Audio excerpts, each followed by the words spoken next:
Greetings, everyone. Welcome to an educational presentation from the Wildcat Sanctuary called The Truth About Cub Petting. My name is Gina Hensler, and I'm the Donor Services Coordinator here at the Sanctuary. And part of my job is to support the education program through educational presentations such as this one. We provide these for our animal care interns, our media interns, our volunteers, and the AmeriCorps and CCC teams that serve with us. And so during this time of self-quarantine, where we're spending more time at home and more time online, we thought it would be a great opportunity to share these presentations with our social media family, so you have the opportunity to learn right along with our interns. A reminder about our mission statement and vision statement. The Wildcat Sanctuary's mission is to provide a natural sanctuary to wildcats in need and inspire change to end the captive wildlife crisis. Our ultimate goal is to put ourselves out of business, and every time we make a decision about what happens at the sanctuary, we use our mission statement and our vision statement as kind of our guiding tools to see if it makes sense or not. So today, talking about the cub petting industry and educating people about that certainly fits within our mission, because we're a home for life for cats that have come directly out of the cub petting industry. You may know Pandora or our tiger trio, Zeke, Dimitri, and Griffin. And certainly providing these educational presentations will hopefully inspire some of you to make some decisions in the future that will help support captive wild animals.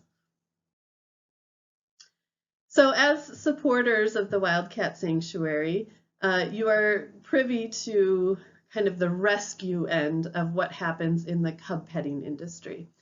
I'll mention just quickly, I may interchange the terms cub petting with pay to play. And I essentially mean the same thing. Cub petting is one form of the pay to play industry. You also may see things like swim with the dolphins or ride the elephants. That's kind of all under that same umbrella. But TWS, we're coming to you from the cat world. And so in the cat world, when we're talking about pay to play, we're usually talking about cub petting.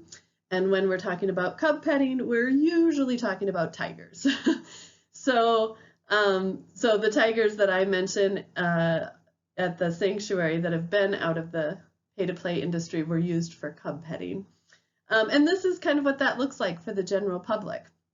You may be on vacation and see a sign advertising a wild animal encounter. You may see it on the morning shows or the late night shows, or you may find yourself buying a ticket at a pay-to-play facility, kind of not knowing what you're getting yourself into. And a lot of times people do come by this innocently. I don't think people seek these experiences out in order to do something bad. I just think that they haven't yet had the opportunity to learn the whole story behind the cub petting industry. So that is what we are here to tell you about today. So the number one thing that I want to make sure that everybody takes away from this presentation is that breeding tigers in backyards is not the same as conservation. Breeding tigers in backyards is essentially breeding generic tigers. And this is the definition of what a generic tiger is by the U.S. Fish and Wildlife Department. Most of you know that tigers have several subspecies. So Bengal tigers, Sumatran tigers, Siberian tigers, all those subspecies have different geographic native lands and therefore don't interbreed just by a matter of geography. In captivity, what has happened is that breeders who are trying to supply enough cubs to support a cub petting business need to produce as many cubs as possible, And so the desire to keep subspecies lines and genetics pure kind of goes out the window because they're going for number, not necessarily quality. And so this is kind of results in a mutt cat, if you will, but we refer to them as generic tigers. So what that means is that these are a mix of all the subspecies lines, which means there's no conservation value because there's no native lands for this kind of a tiger. So really, you know, we're producing wild animals that must remain caged and have no conservation value and no way to benefit their wild cousins. So the only other reason that this would continue, I think, would be money, right? And so if we're looking for the welfare of the best welfare of the animals, we can't have money being our driving force. There's this idea of these cats are endangered in the wild, but they're actually overpopulated in captivity. And that's a little bit of a mind bender for people to get their mind around. But we learned that this is a really new concept for a lot of people because we're told that tigers are endangered animals and they need to be protected. And the ones in the wild, that is absolutely true. The generic tigers that are overpopulating zoos and sanctuaries and private owners, those are the ones that are actually overpopulated, and we're getting to the point with these generic tigers in captivity in the United States where we're starting to look like the domestic animal rescues where we can't rescue our way out of this problem anymore because there's so many. And we'll dig a little bit deeper into that. But before we get into the scope of the cub petting industry and the captive wildlife crisis in general, I'd like to share a little animated video with you. And this is something that we put together quite a few years ago, but it's in an effort to educate children or families about a kind of a really heavy topic. And so we did our best to lighten it up, but still get a strong message across. And I will share that with you now. Kitty! Is there anything more adorable than a cute, fuzzy tiger cub? I want to pet the tiger! Cub petting is so irresistible. Tiger! But what happens to cubs once they become too dangerous? Most are abandoned and mistreated for the rest of their lives, or killed and sold for parts. When you participate in cub petting, you destroy the wildcat population. Tigers belong in the wild, not on display. Say no to cub petting. Where did the tiger go? It's an interesting little video that we're very proud of and is featured on our Facebook page, so you can find it there if you want to share it. But as you can imagine, it's a pretty weighty subject to try to talk to kids about. But they're almost the ones that are targeted for this because we want our children to interact with baby animals, and so we need to get that message across. And that was our effort to do that. So I hope you enjoyed it. So I alluded to earlier the scale of the captive wildlife crisis and as it relates to cub petting. And these are the numbers that we're looking at according to the Humane Society of the United States. We're saying there's 8 to 10,000 tigers being kept in captivity in backyards in the United States. So this is not zoos, this is not sanctuaries, these are backyard breeders or roadside zoos or that kind of thing that are housing this many cats. And the numbers are so high because so many of them are cubs. Not all of them get to live to adulthood for a whole bunch of different reasons why. But these numbers are as high as they are because there's so many cubs in the system because the cub petting industry is still very strong in this country. And again, that's just tigers, right? This expands out to other species of cats as well, including African lions, mountain lions, or cougars as they are known, leopards, lynx, bobcats, all kinds of things, African servals. And then, of course, if we even go broader than the cat world, we're talking about bears, wolves, primates. Oh gosh, what else do people have? Camels, zebras, you know, you name it. And people have put it in captivity. And so the scale is really quite astounding. And when we're talking about the number of cubs in particular, it gets very overwhelming, but there's a lot of good news related to it too, and progress that's being made. So I'm going to share that as well. So when we're talking about dollars involved in this, the Humane Society of the United States estimates that the exotic animal trade is second only to the drug trade in raw dollars. So billions of dollars are being traded for all of these different species. Again, here I am with tiger pictures, but it's much broader than that too. So where my head goes when I see those kinds of numbers is that we know that the money is there to support that industry, and if somehow we can redirect all that money and time and energy and effort into real conservation efforts, where we are helping wild tigers live and thrive in the wild, that is where the win is going to happen with conservation. Not in a setting like this, where there are tens, possibly hundreds of tigers living on top of each other in concrete cages behind chain link fence, right? This is not conservation. Conservation happens in the wild. So, in addition to a staggering number of cats that are being kind of trafficked through this system, we have to think about all the other risks that come with it. And the sheer number alone is a huge public safety risk. There is the risk of the animals who are being kept as breeders, because they're probably adults and probably living in very concentrated populations. And so if there's unsafe housing or risk of escape or something like that, that poses a huge risk to the people that work or volunteer there and their neighbors and neighborhood.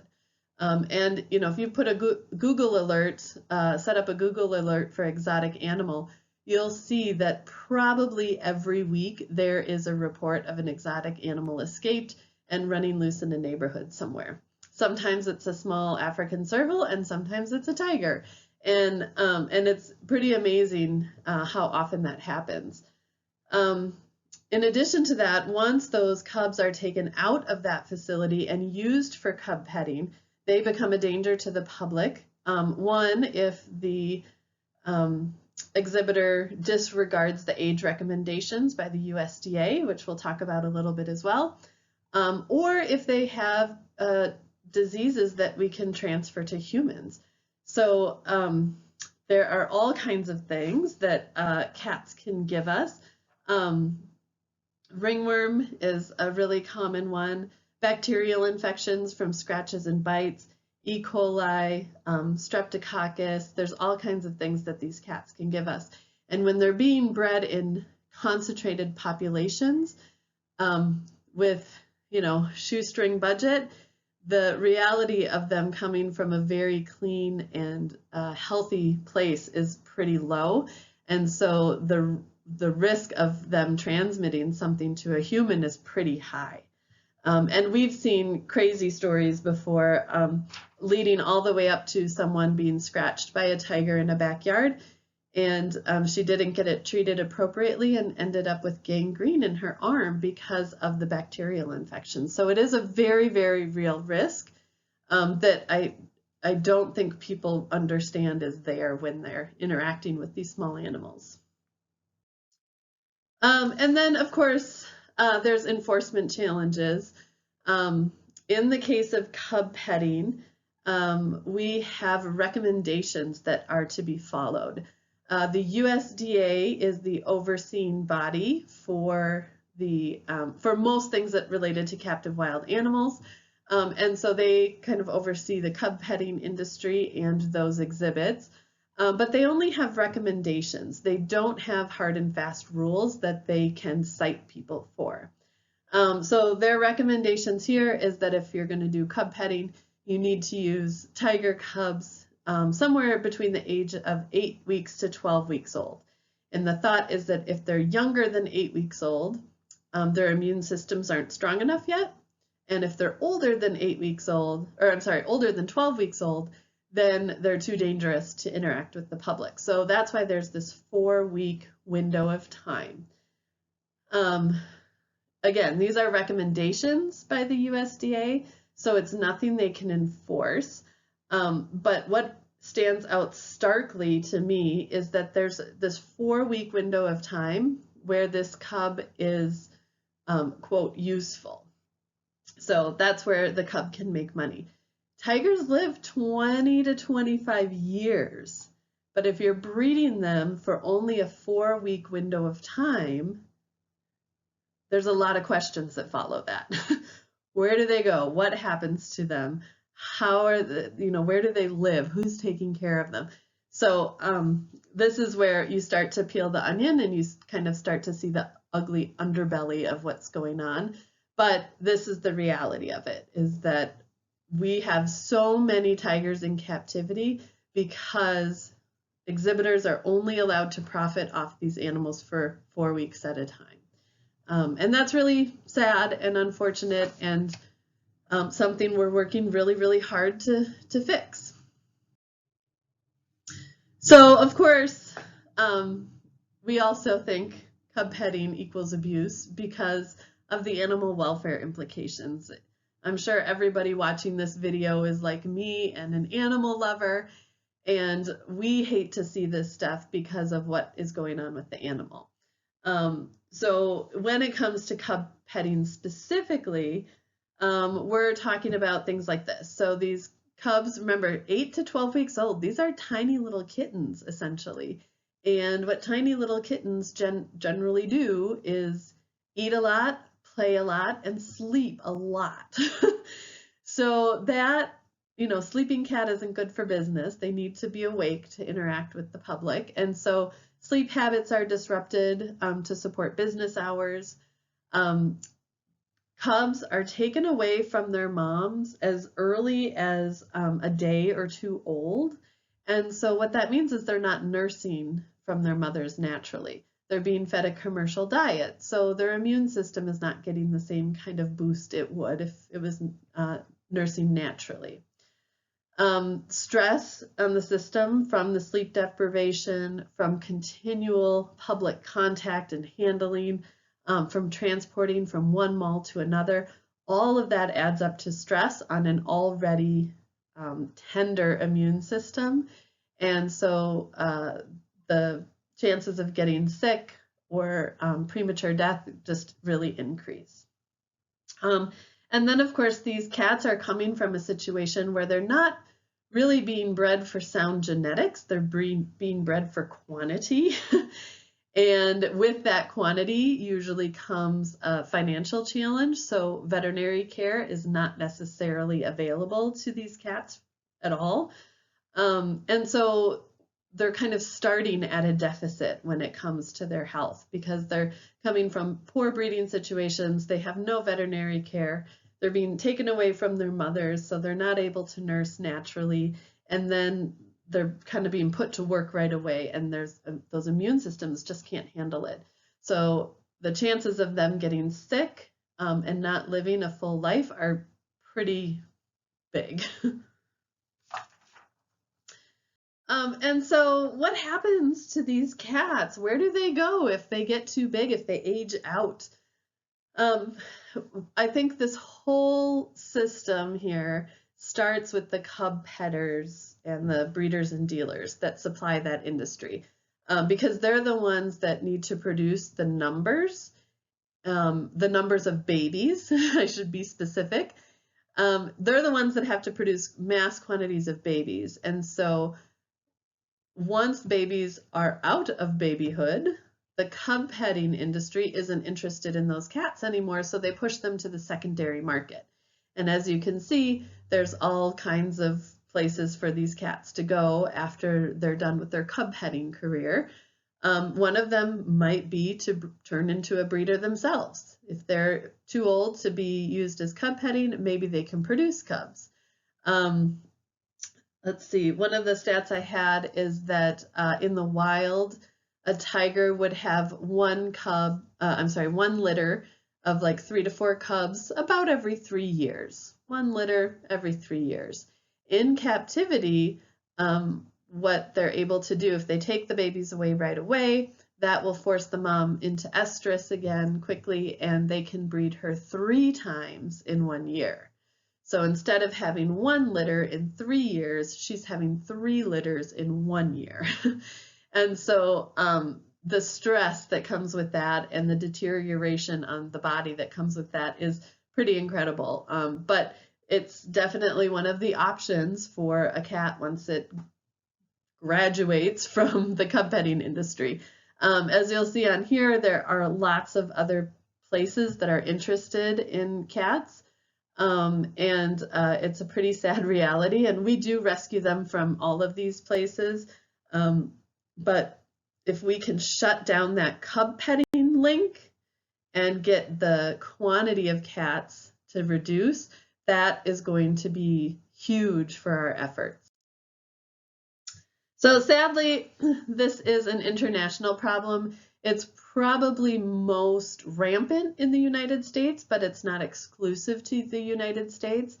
We see wild animal interactions in all kinds of countries all over the world, varying species. Again, I'm showing you lots of cat pictures here, but there's also ride the elephant, swim with the dolphins, rehab the rhinos, all that kind of stuff. So when I start to kind of look at all of those places from around the world, and even just within this country, it seems to me that they are targeting tourists. And I don't have no proof of this whatsoever, but it seems to me that they're targeting tourists because I think there's a willingness to kind of go outside of your comfort zone when you're on vacation and you want to try something new and exciting and come back with the story. And that's when a lot of those exhibitors kind of grab you. And so it's just, be wise when you're on vacation. Don't be a gullible tourist, and just make sure you would ask the questions that you should ask when it comes to an encounter like this. So good news is on the horizon and things are changing. And if you follow any of the captive wildlife news around the country, you'll see that big breeding facilities are being closed down almost every year. 1 or 2 goes down. So that's wonderful. One of the great things that happened was that the AZA, the American Zoological Association, came out with a stance against cub petting for all of these reasons that they've listed here. And I've mentioned this in other presentations before, but we're not governed by the AZA at all because we're not a zoo, we're a sanctuary. But the general public knows and trusts the accredited zoo system. And so when our educational messages align and we're both kind of talking about the same thing in the same way, the general public starts to hear the same message over and over again. And it really helps them digest and learn and be able to make good decisions going forward. So we really celebrated this decision when the AZA came out with this. We share it with all of our, educational presentations because we think it's important for people to know that, yes, of course, the sanctuary world is going to be against cub petting. We're trying to reduce the number of captive wild animals. But when the American Zoological Association also has that same opinion, that strengthens both of our efforts and really helps the message drive home. So sanctuaries are doing good work, zoos are doing good work, and individuals can also help us and do a lot of good work. I think the easiest thing to do is just kind of share the things that you've learned. There's a good platform on social media to talk about it. You are, of course, always welcome to steal things from our Facebook page or our website and share those with folks in an educational effort. And you can vote with your dollars. So remember, all of these cub petting places they are alive and well because people pay them money to play with their animals. And when they earn that money, they use it to breed more animals or to perpetuate the problem. And so if you vote with your dollars by not going to a cub petting facility, that is going to do the most good, more than anything else. So we really encourage people to vote with their dollars, kind of shop smart when it comes to animal welfare, and look for that GFAS seal. You'll see there on that third bullet point, I recommend the GFAS website. That's the Global Federation for Animal Sanctuaries. And if a sanctuary is verified by GFAS or accredited by GFAS, you can feel really comfortable that you're visiting a place that practices very good animal welfare practices. And then speak up on behalf of these animals.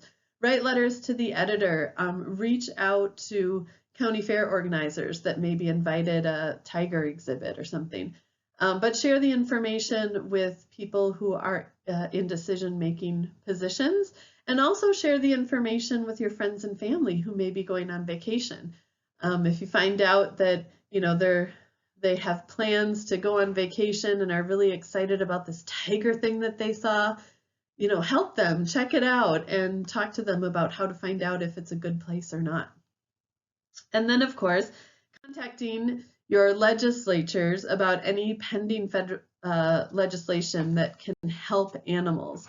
On the federal level, we have the Big Cat Public Safety Act, which is on the table right now in the United States. And this is a bill that would directly target the roadside zoos and the breeders and dealers who are supplying hundreds and hundreds and hundreds of cubs into this captive wild animal market.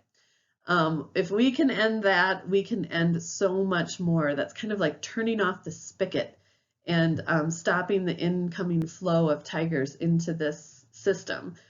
So that would go huge for us and just take us very far down the road.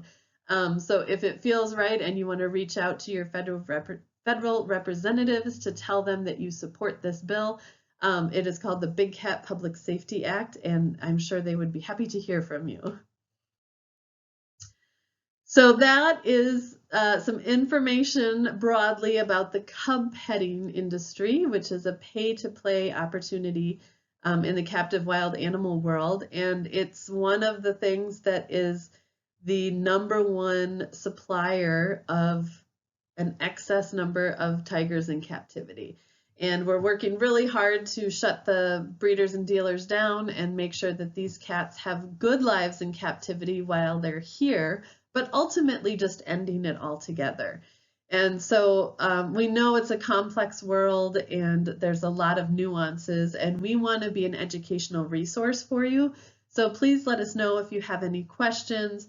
You're welcome to ask questions on this post or email us through our website, and we'll do our best to respond so that we can make sure you're as informed as you can be. And in the meantime, just thank you very much for all of your support of the Wildcat Sanctuary. We are a home for life for neglected and abused wildcats who must remain captive. We are not open for public tours because it is our mission to give these cats a life as close to wild as possible. And so they get to live up in northern Minnesota in the middle of the wilderness and just have nature surrounding them. And we can do that because we have wonderful, amazing donors who help support us in that work. So thank you very much for your support. Thank you for your attention. And we hope to see you on our social media channels or our e-news soon.